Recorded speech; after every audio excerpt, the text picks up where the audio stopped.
10월 6일 화요일입니다. 오늘 새벽 우리에게 주시는 하나님의 말씀은 신명기 17장 14절에서 20절까지 말씀입니다.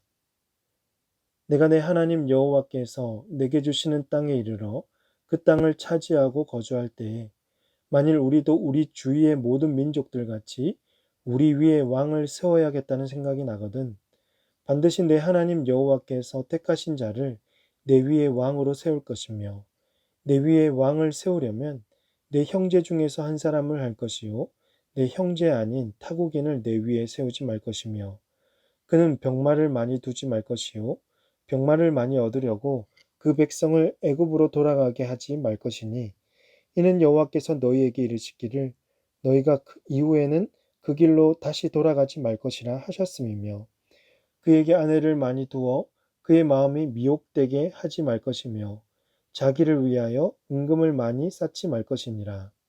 그가 왕위에 오르거든 이 율법서의 등사본을 레위 사람 제사장 앞에서 책에 기록하여 평생에 자기 옆에 두고 읽어 그의 하나님 여호와 경외하기를 배우며 이 율법의 모든 말과 이 규례를 지켜 행할 것이라. 그리하면 그의 마음이 그의 형제 위에 교만하지 아니하고 이 명령에서 떠나 자로나 우로나 치우치지 아니하리니 이스라엘 중에서 그와 그의 자손이 왕위에 있는 날이 장구하리라. 아멘. 오늘 읽은 본문부터 모세는 앞으로 이스라엘을 이끌어갈 중요한 세 가지 리더십에 대한 말씀을 가르치고 있는데요. 그 리더십은 바로 왕, 제사장, 그리고 선지자입니다. 그 중에서 오늘은 왕에 대한 규례입니다. 사실 이스라엘의 왕은 하나님이셨습니다. 하나님께서 친히 이스라엘의 왕이 되셨고 모세라는 중재자를 통해서 명령하시고 율법에 순종하도록 하셨기 때문에 왕의 제도, 왕의 규례는 불필요했습니다.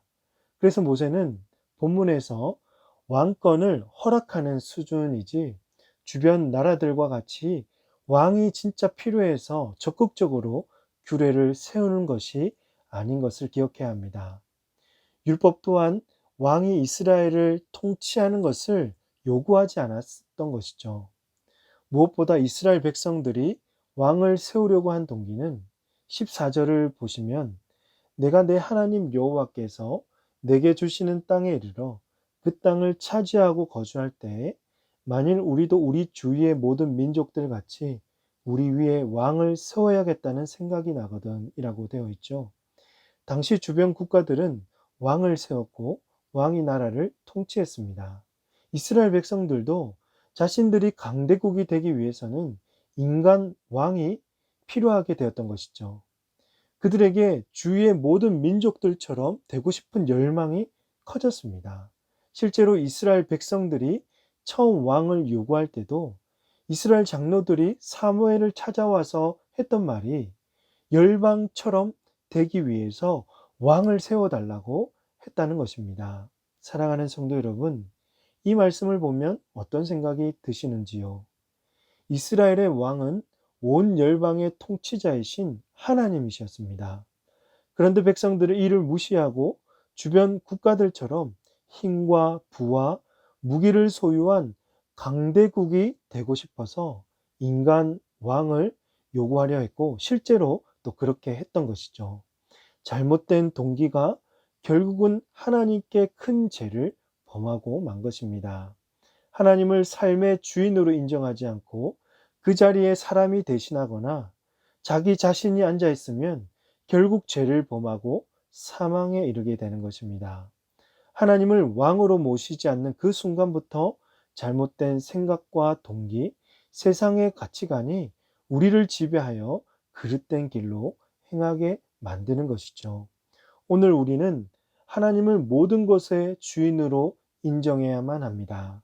하나님만이 우리를 다스리고 통치하시는 진정한 왕으로 높이는 저와 여러분이 되시기를 주님의 이름으로 축복합니다. 이처럼 왕권이 불필요하고 부정적인 제도임에도 불구하고 이스라엘이 왕을 세우기를 원한다면 모세는 이를 허용하되 어떤 왕이어야 하는지를 그 규례를 세우고 있습니다. 첫 번째로 15절에서 반드시 왕은 하나님께서 택하신 자를 세워야 한다는 것이죠.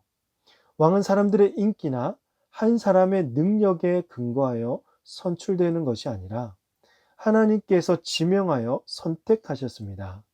하나님이 인정하시고 하나님을 대신하여 그의 나라를 위해 일할 사람이 왕이 되어야 했습니다. 두 번째로 15절을 계속 보시면 이스라엘 형제 중에 한 사람을 세우고 타국인을 세워서는 안 되었다는 것이죠.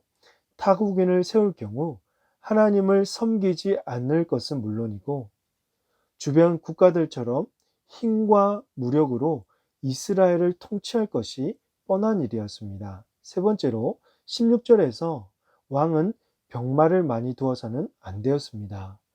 당시 말은 애굽에서 구할 수 있었는데 이스라엘 백성들이 말을 얻으려면 애굽으로 다시 돌아가야 했겠죠.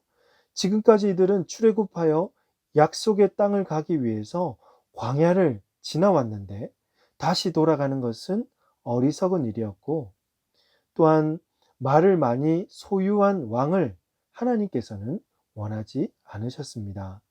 네 번째로 17절에서 왕은 많은 아내를 두어서는 안 되었습니다.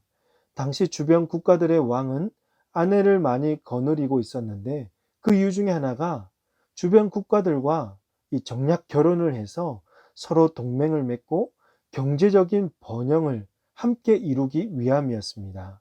하나님은 그렇게 하지 말라는 것이죠. 또한 왕이 아내를 많이 두게 되면 그가 감당해야 할 의무와 역할을 등한시하게 되고 혹여 이방 여인이라도 얻을 경우 이방 우상들이 들어올 수도 있었기 때문에 왕은 이것을 주의해야 했습니다. 다섯 번째로 17절을 계속 보시면 자기를 위하여 은금을 많이 쌓지 말라고 했습니다. 왕이 재산을 축적하는 방법은 백성들의 세금을 걷어들이는 것이죠. 그렇게 되면 백성들의 삶이 불안정하게 되고 배고픔과 굶주림으로 백성들은 위험에 처하게 될 것입니다. 또한 왕이 부와 재물의 욕심을 내게 되면 교만에 빠질 수 있고 그러면 결국 하나님을 경외하지 않을 것이기 때문이었습니다. 여섯 번째로 18절과 19절 말씀을 같이 한번 보겠습니다. 그가 왕위에 오르거든 이 율법서의 등사본을 레위 사람 제사장 앞에서 책에 기록하여 평생에 자기 옆에 두고 읽어 그의 하나님 여호와 경외하기를 배우며 이 율법의 모든 말과 이 규례를 지켜 행할 것이라. 왕은 평생 율법을 가까이 해야 한다는 것이죠. 이것이야말로 주변 국가들과 구별할 수 있는 가장 중요한 왕의 규례이죠. 세상 왕들처럼 힘과 부와 무기와 물질로 나라를 다스리지 않고 하나님을 경외하며 하나님의 율법을 가장 소중히 여기고 율법대로 왕의 역할과 의무를 다하는 것이 하나님께서 원하셨던 왕이었습니다. 그리고 마지막 일곱 번째로 20절에서 왕은 교만해서는 안 되며 한 곳으로 치우치지 말고 오직 한 길을 따라가야 한다는 것이었습니다. 왕이 평생 율법을 가까이 하고 말씀을 지켜 행하면 항상 그는 겸손하게 될 것이고 백성들에게도 늘 겸허한 자세로 통치하며 정의와 공평에 따라 또 통치할 수 있었을 것입니다. 종합해 보면 하나님이 세우고자 하시는 왕은 무엇보다 하나님이 선택하고 인정한 사람이며 타국인이 아닌 이스라엘 공동체 안에서 서로 소통하고 인정할 수 있는 자였습니다. 이런 왕은 세상 나라들이 추구하는 가치와 물질을 멀리하고 오직 율법을 가까이 하며 하나님을 경외하는 자입니다. 마지막으로 이런 왕은 절대 교만하지 않겠습니다. 또한 겸허하고 긍휼한 마음으로 백성들을 돌보고 지켜내는 신실한 왕일 것입니다. 이것이 이스라엘 왕뿐만 아니라 오늘 이 시대에 찾으시는 하나님의 사람일 것입니다. 사랑하는 성도 여러분, 오늘 저와 여러분이 하나님의 사람이 되기를 원합니다. 하나님이 찾으시는 한 사람 되기를 간절히 원합니다. 또한 하나님 나라의 사명을 맡은 자로서 날마다 말씀을 가까이 하고 겸손하고 온유하여 주어진 사람들을 섬기고 맡겨진 임무를 잘 감당할 수 있는 저와 여러분이 되시기를 주님의 이름으로 축복합니다. 기도하시겠습니다. 하나님 아버지, 10월을 맞이해서 또한 이 새벽에 말씀 듣고 기도하게 하시니 감사합니다. 항상 주님의 말씀을 가까이 하여 말씀으로 배부르게 하시고 우리의 영혼이 새로워지게 하여 주옵소서. 하나님을 왕으로 모시며 하나님의 통치에 늘 따라 살게 하시고 하나님께서 원하시는 모습을 닮아서 맡겨주신 일을 온전히 감당하는 하나님의 사람들이 다 되게 하여 주옵소서. 속히 코로나가 잠잠해지고 회복되어져서 속히 대면하여 예배하는 그날이 올 수 있도록 하나님 은혜를 베풀어 주시옵소서. 이 모든 말씀을 우리 구주 예수님의 이름으로 기도하옵나이다. 아멘. 오늘 주신 말씀을 듣고 기도하시고 주간 기도 제목으로 모든 환우들과 성김 사역을 위해서 기도하겠습니다. 또 코로나19 공동 기도문으로 빠른 종식을 위해서 함께 기도하겠습니다. 기도하십니다.